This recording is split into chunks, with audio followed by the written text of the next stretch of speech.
चीन की चाल पर इसरो के सैटेलाइट की पैनी नजर। चीन से हर पल की जानकारी जुटा रहा है सैटेलाइट। चीन भारत के खिलाफ लाख चालें चल ले, लेकिन भारत जब अपनी चालें चलता है तो चीन चारों खाने चित्त हो जाता है। चीन के साथ जो तनाव लद्दाख में चल रहा है, उसको लेकर भारत ने अब एक तुरुप का इक्का चल दिया है, जिससे चीन धराशायी हो गया है। भारत ने चीन का हर राज जानने के लिए अंतरिक्ष से एक ऐसी चाल चली कि चीन बेदम हो गया है। उसे समझ नहीं आ रहा कि भारत के साख से कैसे निपटा जाए।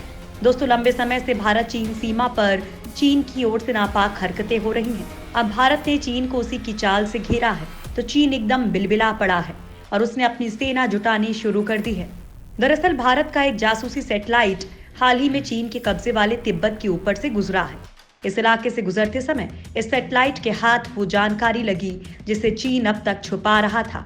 चीन को इस बात का गुरूर था कि भारत उसकी शातिर चालों को पकड़ नहीं पाएगा, लेकिन चीन भूल गया था ये 1962 वाला भारत नहीं है, ये 2020 का आधुनिक भारत।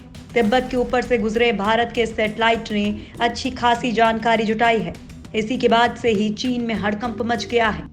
एक आधिकारिक सूत्र की माने तो यह सैटेलाइट हाल में अरुणाचल प्रदेश के पास तिब्बत के उस हिस्से के ऊपर से गुजरा है जो चीन की पीपल्स लिबरेशन आर्मी के कब्जे में है। बताया जा रहा है कि सैटेलाइट की मदद से पता चला है कि चीन ने डेपसांग सेक्टर में भी अपनी सैनिक जुटाए हैं। यहाँ चीनी सैनिकों को एलएसी के पास गड्ढा खोदते देखा जा सकता है। इसरो के बनाए एमीसैट का एलिंट सिस्टम दुश्मन के इलाके में ट्रांसमिशन के लिए इस्तेमाल होने वाले रेडियो सिग्नल्स को पढ़ लेता है।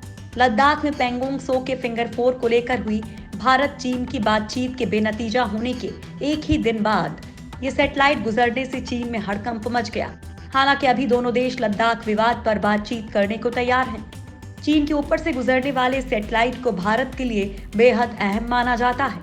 सूत्रों के हवाले से ये भी खबर आई थी कि एक भारतीय सैटेलाइट रीसैट 2BR1 पूर्वी अफ्रीकी देश जिबूती में मौजूद Chinese People's Liberation Army Navy के बेस के ऊपर से भी गुजरा था। ये चाइनीज नेवी का पहला विदेशी मिलिट्री बेस है जिसे चीन ने बहुत ही ज्यादा खर्च करके बनाया है। आपको बता दें कि ऐसी खबरें हैं कि जिबूती के समुद्री किनारे के पास हाल में चीन के 3 जंगी जहाज देखे गए थे। हालांकि भारत और चीन के बीच वार्ता जारी है, लेकिन ऐसी आशंका जताई जा रही है कि पाकिस्तान और चीन मिलकर आने वाली सर्दियों तक भारत के खिलाफ कश्मीर और लद्दाख में दोहरी लड़ाई की तैयारी कर रहे हैं। हालांकि भारत इन दोनों से निपटने के लिए पहले से ही पूरी तरह से तैयारी कर चुका है।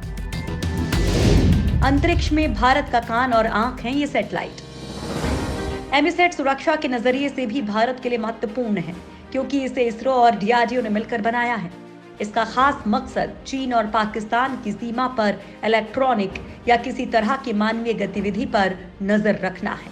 यानी बॉर्डर पर यह सैटेलाइट रडार और सेंसर पर नजर रखता है।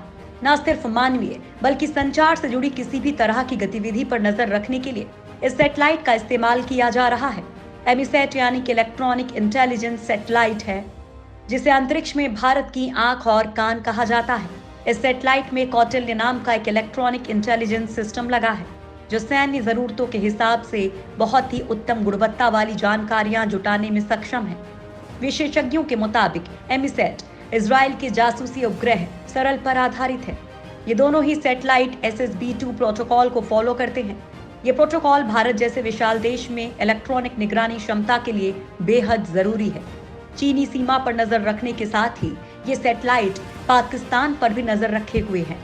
हाल ही में सैटेलाइट ने पाकिस्तान नेवी के ओरमारा बेस के ऊपर चक्कर लगाया था। इस बेस के बारे में कहा जाता है कि यहाँ चीन के सहयोग से पाकिस्तान ने सबमरीन जुटा रखी हैं। हॉट स्प्रिंग इलाके से पीछे हटी दोनों सेनाएं। दोस्तों, पिछले 2 महीने से ज्यादा समय से चले आ रहे भारत और चीन के बीच विवाद का हल निकलता दिख रहा है। कमांडर स्तर की बातचीत के बाद दोनों देशों की सेनाएं पीछे हट रही हैं। लद्दाख में हॉट स्प्रिंग से चीन और भारत की सेना पीछे हट गई हैं। डिसएंगेजमेंट की प्रक्रिया के तहत दोनों देशों की सेनाओं ने अपने कदम पीछे किए हैं। वहीं पेंगोंग को लेकर अगले हफ्ते सैन्य कमांडर स्तर की बैठक हो सकती है। सैन्य और राजनयिक स्तर पर जारी बातचीत के कारण ही PP-15 पर पूरी तरह से डिसएंगेजमेंट हुआ है। इससे पहले गलवान और गोगरा क्षेत्र में भी डिसएंगेजमेंट की प्रक्रिया पूरी हो चुकी है। यानी कि पूर्वी लद्दाख के PP-15, PP-14 और PP-17A में डिसएंगेजमेंट हो चुका है। दोनों देशों के बीच कुछ दिन पहले ही working mechanism for consultation and coordination की 17th मीटिंग हुई थी। इसमें भारतीय डेलीगेशन की अध्यक्षता विदेश मंत्रालय के संयुक्त सचिव ने की थी। मीटिंग में दोनों देशों के बीच मिलिट्री कमांडर्स की एक और मीटिंग कराने पर सहमति बनी। WMCC की 16वीं मीटिंग इसी महीने की शुरुआत में हुई थी। 2012 में WMCC को दोनों देशों के बीच सीमा से जुड़े विवाद सुलझाने के लिए बनाया गया था। हालांकि चीन पैंगोंग त्सो से सेना हटाने को तैयार नहीं है। इसे लेकर आने वाले दिनों में दोनों देशों के सीनियर मिलिट्री कमांडर्स बैठक करेंगे। दरअसल चीन पिछले दिनों हुई बातचीत में हुए समझौतों को भी नहीं मान रहा है। इसके अलावा इन इलाकों में करीब 40,000 सैनिकों की तैनाती हो रही है।